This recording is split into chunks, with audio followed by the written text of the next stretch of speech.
Just another really short video, just an update on the video I made earlier, because I knew these kind of things would happen, and I've kind of decided to keep making random videos. In relation to what I was talking about earlier, one of the things we went into today, which we'd previously discussed, but really getting clear on something I've always discussed as hormones, and I'll still use that language, but to understand the Chinese medicine understanding, and it's a great understanding, but in short, when the liver is under stress, when the liver is having to detox and cleanse, it's going to leave you with emotions of, I'll use language like hatred, discomfort, and then you get things like, I completely forget the name of the word. I keep wanting to say the endocrine system, but it's not the endocrine system. Anyway, the ethereal soul only becomes accessible when the liver cleanses, the wrong word, but when the liver's not under stress, when the liver's not having to deal with processing sugars, when it's not having to deal with processing alcohol and poisons and toxins and things that people are putting in food to take you away from being a spiritual being, to take you away from really seeing love, seeing, feeling, appreciating, knowing a world that's there, a world that you don't always notice because, and I'll go back to the Chinese medicine terminology, but because the organs like your liver having to work so hard to process things, to get toxins out of your body, while you're experiencing one thing, while parts of your body are doing certain things, you're not going to feel the hormones associated to other things. That's why our whole system's based on the relationship between having having, as an example, a liver which is free and happy and not currently having to deal with toxins, being able to produce hormones and chemicals that leave you conscious of positive emotions, conscious of an outlook on life which is much more spiritual, much more connected, and a place you want to spend time. So, to make a reason for this video, let's say in 2 days you can restrict certain things to feel a certain way. Is it worth feeling a little bit tired or wavy or loose for a day or 2 days in order to start thinking spiritually? Like, yes, people would fast for years before doing different ceremonies, but in order just to think normal, in order to feel normal, would you eat healthily?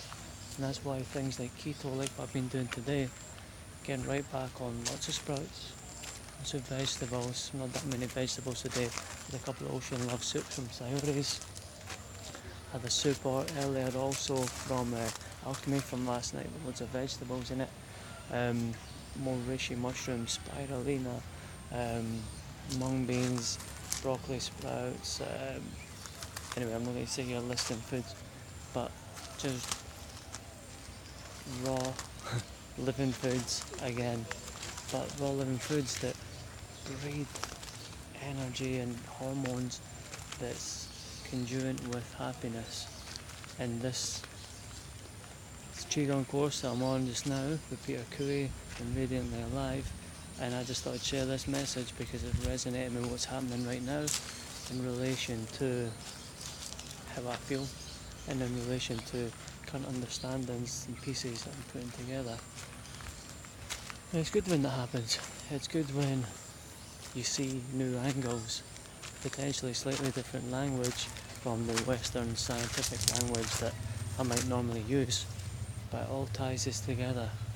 All the pieces all fit together, and as you might not have noticed by now, like whatever language you're using doesn't really mean that much if you're saying the same things. And different people can say the same things so many different ways.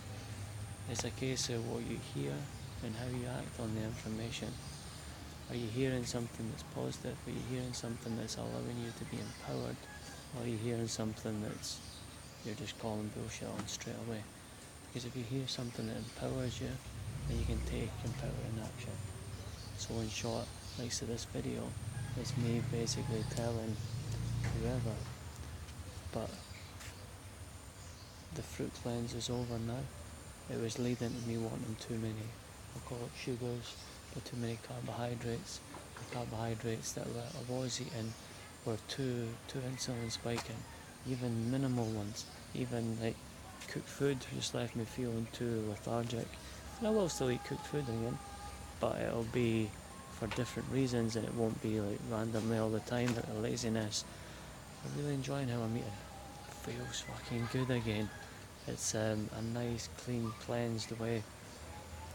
One of the things that I am going to share in this video, if you've got a connection to something like a liver, if you can imagine talking to a child, this may sound really strange if I'm saying talking to a child, but if you commit to, as an example, not eating any more toxins, you can experience those benefits if you kind of connect with organs and like, it's cool, like, it's not happening again. It's just chill. I don't need to feel that shit away. Give it a couple of days, you'll see. Trust me, we're not going to do this. If I feel good, I'm not going to do it. If there's any stresses coming, I'm not going to do it. I'm going to breathe. I'm going to use movements. I'm going to be in the sunrise and sunset. I'm going to be sleeping early. Just let's just chill, work with me. Communicate, connect with organs. Maybe that's a bit too woo-woo for some people, but like I'm in Bali, it's the way I'm feeling right now. What I will say is, it's a good way to feel, it's a good way to be. And I've had so much amazing evidence, so connected. The food, I could end the video just by saying food's got nothing to do with anything, but it helps. And ultimately you are going to be in, so why would you poison yourself and give the likes of your liver extra work, having these meridian channels not functioning optimally, not like just charging energy and like making you happy and hormones of happiness and pleasure? Why would you try and restrict that? Go back again to things like sugar being a crystal. You buy sugar, you buy something from a company who hasn't had loving intentions when they've been making it.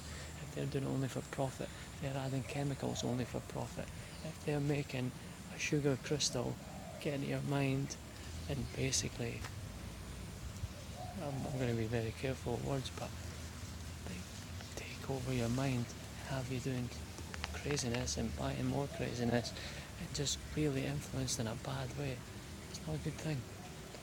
But you can change that, you can take over that, you can empower yourself. All living food, you just feel happy. Like, until you do the test, until you really fall in love with it, you might not know. But all living food feels amazing, is amazing. Lifestyle.